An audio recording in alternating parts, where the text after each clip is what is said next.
Konsep radiasi elektromagnetik dan pembentuknya. Gelombang elektromagnetik adalah gelombang yang dapat merambat tanpa membutuhkan medium. Gelombang elektromagnetik dapat merambat di ruang hampa. Sementara itu radiasi elektromagnetik merupakan radiasi yang dipancarkan oleh gelombang elektromagnetik.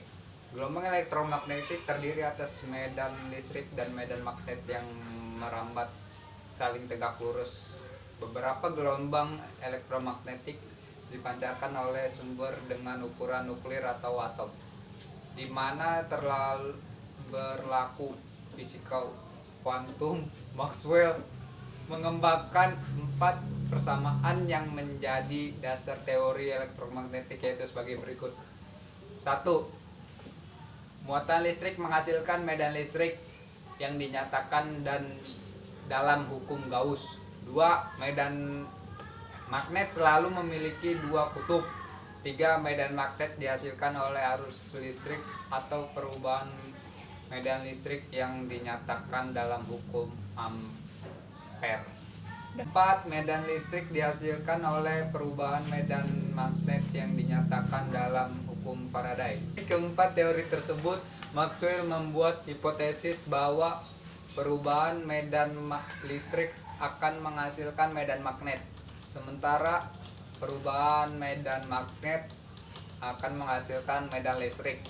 Ketika Maxwell bekerja dengan persamaan tersebut, dia menemukan bahwa interaksi perubahan medan listrik dan medan magnet dapat menghasilkan gelombang elektromagnetik. Spektrum elektromagnetik. Gelombang elektromagnetik pertama kali dibangkitkan dan dideteksi secara eksperimen oleh Heinrich Hertz pada tahun 1887. Hertz menggunakan peralatan yang memancarkan muatan. Muatan tersebut dibuat bergerak bolak-balik dalam waktu yang sangat singkat. Hertz mendeteksi gelombang dari jarak tertentu menggunakan lob kawat. Lob kawat yang digunakan untuk menghasilkan GGL ketika perubahan medan magnet melewatinya. Gelombang yang dihasilkan merambat dengan kelajuan yang sama dengan kelajuan cahaya, yaitu 3 kali 10⁸ meter per sekon. Gelombang ini memiliki karakter yang sama dengan cahaya, yaitu bisa dipantulkan, dibiaskan, dan berinterferensi. Hertz kemudian menemukan gelombang lainnya yang berfrekuensi rendah, yaitu sekitar 10⁹ Hz yang disebut dengan gelombang radio. Spektrum elektromagnetik ini terdiri atas gelombang radio, gelombang mikro, sinar inframerah, cahaya tampak, sinar ultraviolet, sinar X, dan sinar gamma. Berikut penjelasannya. 1. Gelombang radio. Gelombang radio termasuk spektrum yang memiliki panjang gelombang terbesar dan frekuensi terkecil. Gelombang radio dihasilkan oleh elektron pada kawat penghantar yang menimbulkan arus bolak-balik pada kawat. Contohnya radio, televisi, dan lain-lain. 2. Gelombang mikro. Gelombang mikro merupakan gelombang elektromagnetik dengan frekuensi sekitar 1010 Hz, sementara panjang gelombangnya sekitar 3 mm. Gelombang mikro dimanfaatkan pada pesawat radar. Gelombang radar diaplikasikan untuk mendeteksi suatu objek, memandu pendaratan pesawat terbang. 3. Sinar inframerah. Sinar inframerah mempunyai frekuensi antara 1011 Hz sampai 1014 Hz. Frekuensi gelombang ini dihasilkan oleh getaran-getaran elektron pada suatu atom atau bahan yang dapat memancarkan gelombang elektromagnetik. Dalam bidang kedokteran, radiasi inframerah diaplikasikan sebagai terapi medis, seperti penyembuhan penyakit encok dan terapi syaraf. 4. Cahaya tampak mempunyai frekuensi sekitar 10-15 Hz, sementara panjang gelombangnya antara 400 nm sampai 800 nm. Contohnya, salah satu aplikasi dari sinar tampak adalah penggunaan sinar laser dalam serat optik pada bidang telekomunikasi. 5. Sinar ultraviolet merupakan gelombang elektromagnetik yang mempunyai frekuensi antara 10-15 Hz. Sinar ultraviolet dari matahari dalam kadar tertentu dapat merangsang tubuh untuk menghasilkan vitamin. Contoh secara khusus, sinar ini dapat diaplikasikan untuk membunuh kuman. 6. Sinar X dapat dihasilkan dari elektron-elektron yang terletak di bagian dalam kulit atom. Sinar X juga dapat dihasilkan dari elektron dengan kecepatan tinggi yang mempunyai lumbuk logam. Sinar X banyak dimanfaatkan dalam bidang kedokteran, seperti untuk memotret kedudukan tulang. 7. Sinar gamma berasal dari radioaktivitas nuklir atau atom-atom yang tidak stabil dalam reaksi inti. Sinar gamma memiliki daya tembus yang sangat kuat, sehingga mampu menembus logam yang memiliki ketebalan beberapa sentimeter. Contohnya, jika diserap jaringan hidup, sinar gamma akan menyebabkan efek yang sangat serius seperti mandul dan kanker. Sumber radiasi elektromagnetik. Sebagian besar sumber radiasi elektromagnetik berasal dari matahari. Namun ada juga yang dapat dibuat. Berikut ini adalah sumber-sumber radiasi gelombang elektromagnetik. Yang pertama adalah gelombang radio. Gelombang radio dihasilkan oleh elektron pada kawat penghantar yang menimbulkan arus bolak-balik pada kawat. Contohnya pada handphone dan radio. Gelombang mikro. Gelombang mikro dihasilkan oleh matahari, tabung diode, magnetron, dan sudah ada alat-alat yang dirakit untuk menghasilkan gelombang mikro. Yang ketiga, sinar inframerah. Dihasilkan oleh getaran-getaran elektron pada suatu atom atau bahan yang dapat memancarkan gelombang elektromagnetik. Contohnya pada remote TV. Yang keempat, cahaya tampak. Cahaya tampak dihasilkan oleh uraian sinar matahari dan lampu. Yang kelima, sinar ultraviolet. Dihasilkan dari atom dan molekul dalam nyala listrik. Sinar ini juga dapat dihasilkan oleh reaksi sinar matahari. Pada kadar tertentu dapat merangsang badan untuk menghasilkan vitamin D. Yang keenam, sinar X. Dihasilkan dari elektron yang terletak di bagian dalam kulit atom. Contohnya, pada televisi yang masih menggunakan tabung katode dapat menghasilkan sinar X. Yang ketujuh, sinar gamma. Sinar gamma dihasilkan dari radioaktivitas nuklir atau atom-atom yang tidak stabil dalam reaksi sinar inti. Contohnya, jika diserap jaringan hidup, sinar gamma akan menyebabkan efek yang serius seperti mandul dan kanker. D. Pemanfaatan radiasi elektromagnetik. Berikut ini adalah beberapa pemanfaatan radiasi gelombang elektromagnetik dalam kehidupan sehari-hari. 1. Gelombang radio. Gelombang radio dimanfaatkan untuk pembicaraan jarak jauh yang tidak menggunakan kawat penghantar. Gelombang ini bertindak sebagai pembawa gelombang audio suara. Ada dua macam cara untuk membawa gelombang bunyi ke penerimanya. 2. Gelombang mikro. Gelombang mikro dimanfaatkan sebagai berikut. A. Pemanasan microwave. B. Komunikasi radar. C. Menganalisis struktur atomik dan molekul.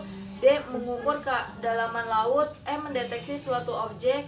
F. Memadu pendaratan pesawat terbang.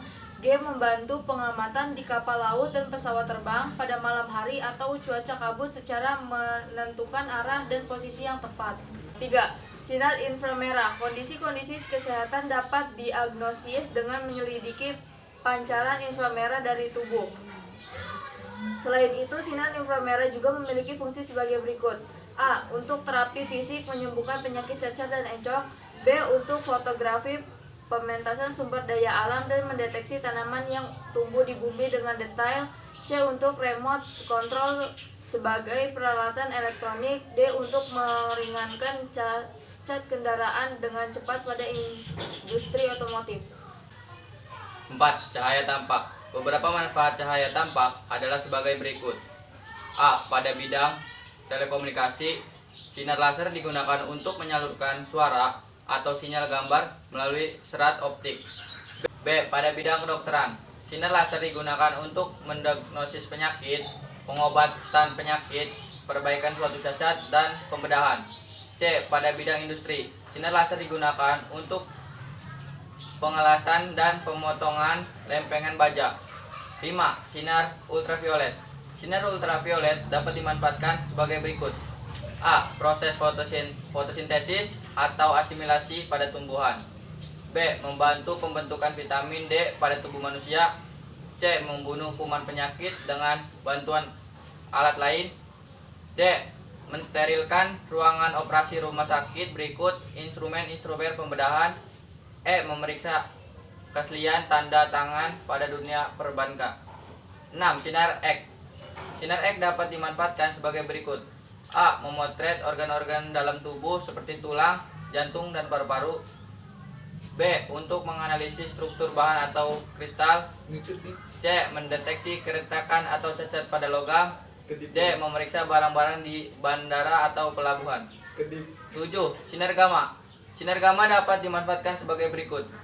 A. Terapi kanker. B. B. Sterilisasi peralatan rumah sakit. C. Sterilisasi bahan makanan kaleng. D. Pembuatan varietas tanaman unggul tahan penyakit dengan produktivitas tinggi. E. Mengurangi populasi hama tanaman serangga. E. Bahaya radiasi elektromagnetik. Radiasi gelombang elektromagnetik juga memiliki dampak negatif bagi kehidupan manusia. Di antaranya sebagai berikut. Yang pertama, sinar ultraviolet. Dampak negatif sinar ultraviolet yaitu 1. Pada manusia. Radiasi UVB yang berlebih dapat menyebabkan penyakit kanker, katarak mata, serta menurunnya daya tahan tubuh terhadap penyakit infeksi. Yang kedua, pada tumbuhan, radiasi UVB yang berlebih dapat menyebabkan pertumbuhan berbagai tanaman menjadi lambat dan mengakibatkan hasil panen menurun. Yang ketiga, jika terjadi lubang ozon, sinar UV khususnya UVB yang menembus ke permukaan bumi dan mengenai orang akan menyebabkan kulit manusia menjadi tersengat dan merubah molekul DNA. Yang kedua, gelombang mikro. Dampak negatif gelombang mikro yaitu 1. Radiasi gelombang mikro dapat menimbulkan efek stres pada syaraf otak. Yang kedua, radiasi gelombang mikro juga dapat menimbulkan radikal bebas dan menyebabkan penyakit kanker. Yang ketiga, mengonsumsi makanan yang diolah atau dipanaskan dalam microwave dalam jangka waktu yang lama dapat menyebabkan penurunan hemoglobin. Berikut ini ada beberapa perangkat teknologi yang mengeluarkan radiasi elektromagnetik juga memiliki dampak negatif. Di antaranya sebagai berikut. Yang pertama, laptop. Laptop yang dilengkapi dengan Wi-Fi memiliki dampak buruk bagi kesehatan. Di antaranya adalah nyeri kepala, insomnia, dan mual-mual, terutama bagi mereka yang memiliki elektrosensitif. Yang kedua, telepon seluler atau handphone. Beberapa efek yang diakibatkan dari radiasi handphone adalah 1. Mengurangi produksi sperma. Kedua, bagi wanita hamil, dapat mengganggu pertumbuhan janin dalam kandungan. Yang ketiga, mengurangi ingatan manusia. Untuk meminimalisir dampak dari radiasi ini, jangan terlalu lama menggunakan handphone. Yang ketiga, komputer. Terlalu lama memandang monitor komputer dapat menyebabkan penyakit rabun mata, katarak mata, dan epilepsi. Yang terakhir, televisi. Terlalu lama di depan televisi juga memiliki dampak buruk bagi kesehatan. Sinar biru yang dihasilkan oleh layar televisi dapat menimbulkan luka fotokimia.